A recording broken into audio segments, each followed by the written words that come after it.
গত 12/7/2024 তারিখে Bidhannagar cyber police স্টেশনে হিটকোর তরফে একটা কমপ্লেন রিসিভ হয়। এই কমপ্লেনের বিষয়বস্তু ছিল হিটকোর সরকারি ওয়েবসাইটের মতোই আরেকটি ওয়েবসাইট বানানো হয়েছে সাধারণ মানুষকে বোকা বানানোর উদ্দেশ্যে।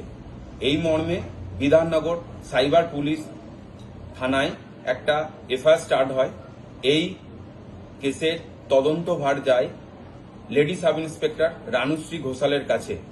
তদন্তে এই ফিশিং ওয়েবসাইটটি যে ডোমেন প্রোভাইডার কোম্পানি থেকে কেনা হয়েছে তাদের দেওয়া তথ্য প্রমাণের ভিত্তিতে গতকাল ব্যারাকপুর পুলিশ কমিশনারেটের অন্তর্গত বাসুদেবপুর থানা এলাকার সুতনু দাসের বাড়িতে বিধাননগর সাইবার পুলিশ স্টেশনের একটা টিম রেড করে ও সুতনু দাসকে এই কেসে অ্যারেস্ট করে।